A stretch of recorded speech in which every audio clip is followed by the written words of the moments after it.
Hey friends, welcome to the Time for Living podcast, your ultimate guide to finding the time you need to crush your business dreams while still having time to live your one beautiful life. I'm your host, Lucy Clark, a devoted boy mum, dedicated business owner and time-finding expert. Say goodbye to the I'm too busy mindset that's holding you back from growing your online business. No more feeling overwhelmed or stuck in the same place year after year. Each week, we'll dive deep into strategies for being intentional with your precious time so you can hit those business goals while still making time for yourself and your family. If you're ready to create more time, get practical tips and prioritize the steps that will make the biggest impact on your business and life, then you're in the right spot. Pop in your earbuds, steal a quiet moment, and let's find time together. Hey there, welcome back to Time for Living.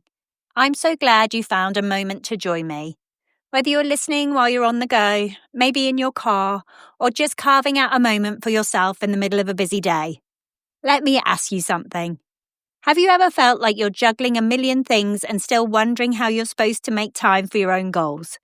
You're definitely not alone. And honestly, that's exactly why I created this space. Every week, I share different ways to find time in your busy life. Some big, some small, but all meant to fit into your real, everyday world. My hope is something I say will click with you, maybe even stick, and help you carve out a little breathing room for what really matters, whether that's at work, at home, or both. Today, I want to share one of my favourite strategies, the 80-20 rule, also known as the Pareto Principle. Here's the scoop. About 80% of our results come from just 20% of our efforts. That means a handful of the things you do at work and at home are actually driving most of your progress, while the rest might be just filling up your schedule without moving you forward. We're not just talking theory either. I'm going to walk you through a super simple 5-minute audit that will help you pinpoint those high-impact tasks in both your job and your home. No more guessing what's worth your time. You'll see it right in front of you. So if you're ready to stop spinning your wheels and start making real progress, you're in the right place. Let's get into it. All right, let's get into the heart of today's episode. What is the 80-20 rule? Now, I know you probably heard every productivity trick under the sun, fancy apps, maybe even advice to wake up at 4 a.m. and meditate while making a green smoothie. But here's the truth. I'm not here to offer some shiny new hack or promise a magic fix. The 80-20 rule is a classic principle that's been around for ages because it actually works. No frill, no fluff, just results. So what does it actually mean? Like I said before, the 80-20 rule is about 80% of our results come from just 20% of our efforts. That's right. A small slice of what you do at home, at work, wherever, is really responsible for most of your wins. Let's make this real. Think about your work week. You might have a to-do list that's a mile long, but when you look back, it's usually just a couple of things that really made a difference. Maybe it was prepping for that one big meeting, sending that make or break email, or finally wrapping up a project. The rest? They keep you busy, sure, but they're not really moving the needle in a meaningful way. It's like replying to every single email the moment it lands. It feels productive, but most of the time it just eats up your morning and keeps you from finishing that big project that really matters. And honestly, it's the same thing at home. Think about it. Maybe 20% of what you do, like meal prepping for the week, or just making sure everyone has clean clothes, is what really keeps things running. The rest, the other 80%, it's kind of like when you catch yourself scrolling through your phone searching for the perfect meal planning app, even though you already have a calendar, reminders, or even just a notepad that would totally do the job. You end up spending more time setting things up than actually planning your meals.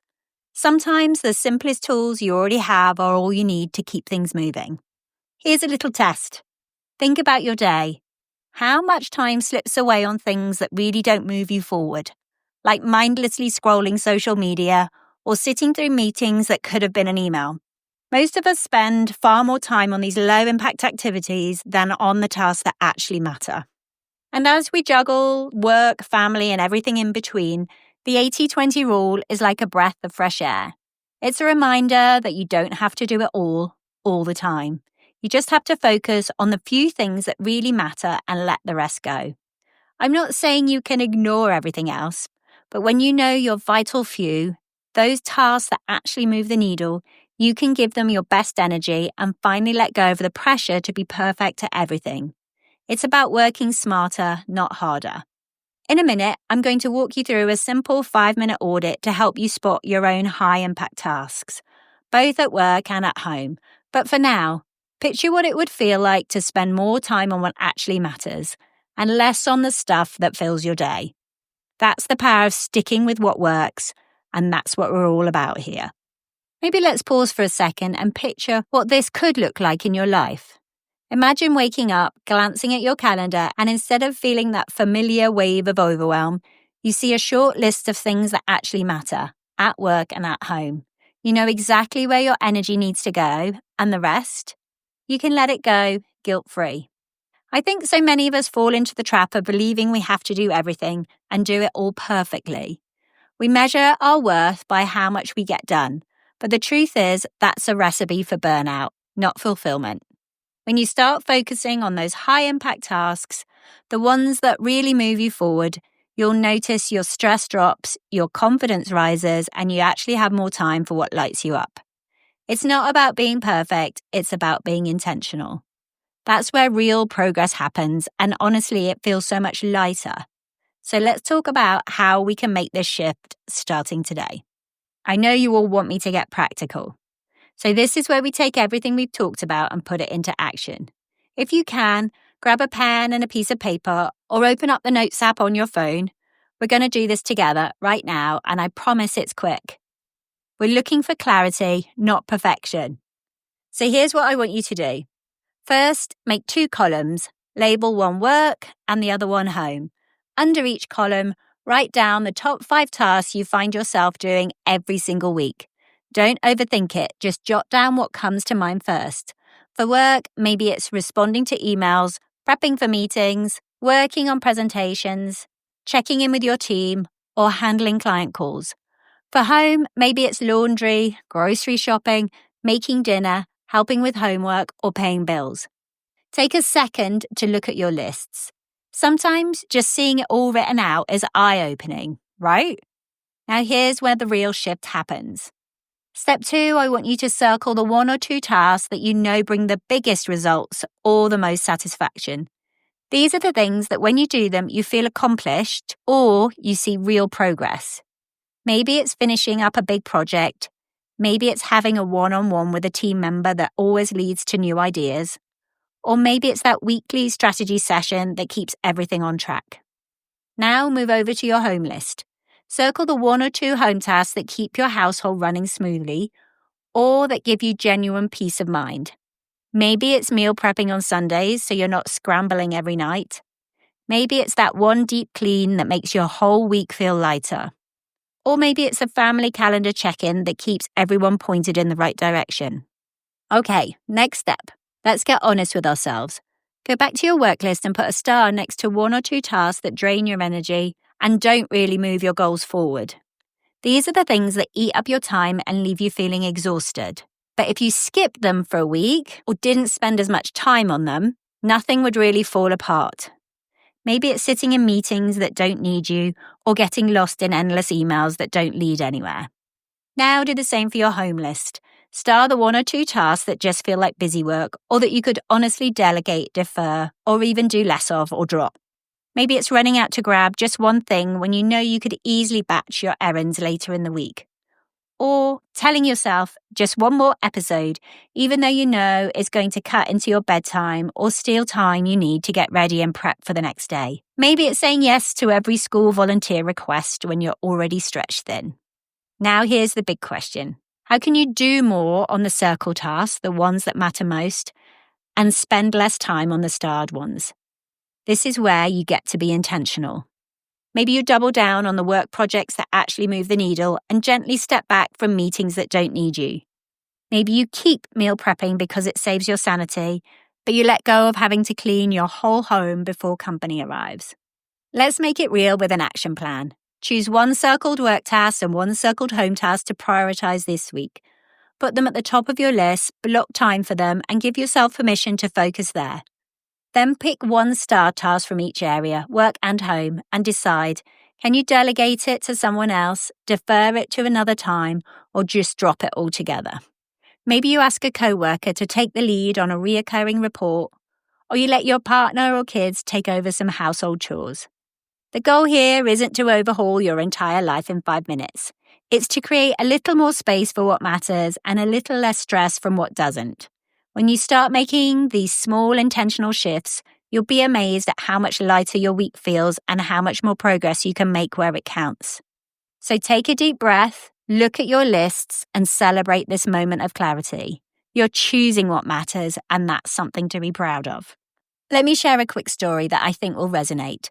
I worked with a client recently who was feeling completely stretched. Between work, home, and all the things in between, she barely had a minute to herself. She realised she was spending so much time every day on laundry and meal prep, trying to keep everything perfect, so she decided to do something different. She started batching her meal prep just once a week, and instead of tackling laundry every single day, she picked 2 set days for it. The result? It seemed so simple, but she really gained back hours each week, and more importantly, felt less frazzled. With that extra time and headspace, she was able to really focus on her side project. Instead of getting bogged down in the little stuff, she put her energy into her website. And you know what? Her website has gone live and she's moving forward with her dream. Stories like this remind me why these small shifts matter so much. And I'd love to hear your wins too. If you try any of these steps, send me a message or tag me. I truly love celebrating your breakthroughs. Okay, so here's your challenge. I really want you to take these 5 minutes today and do your own high-impact audit. Seriously, grab a pen or open up your notes app and write down those top work tasks and home tasks. Circle the ones that move the needle for you and star the ones that drain you or don't really matter. It's quick, it's simple, and it's going to give you clarity like you wouldn't believe. Once you've got your list, snap a quick screenshot of your circle tasks and tag me on social. I want to see what you're prioritizing. And as a thank you, I'll send you my free time audit workbook. It's packed with tools to help you uncover pockets of time you didn't even know you had. Just head over to timeforliving.co/taking control and grab it. If you're craving more practical tips and mini challenges to keep you moving forward, make sure you join my email list. I share exclusive content there that you won't hear anywhere else. Timeforliving.co, and I'll also link it in the show notes. Easy to find, easy to sign up. And before you go, here's a little reminder. You don't have to do it all perfectly. No. Focus on what really matters at home, at work, and in your life, and watch how much lighter and more in control you'll feel. Let go of the pressure and give yourself permission to focus on the good stuff. Thanks so much for hanging out with me today. I can't wait to hear your wins and celebrate with you. Catch you next time on Time for Living. Hey friends, thank you so much for tuning in to the Time for Living podcast today. If this episode inspired you to take action and save time, I'd be so grateful if you could leave a written review and subscribe over on Apple Podcasts. Your feedback means the world to me and helps us reach even more amazing people like you. If you know a friend who needs to hear this message, share this episode with them. And remember, your time is precious, so make every moment count. Until next time, keep dreaming, keep living, and keep making time for what matters most.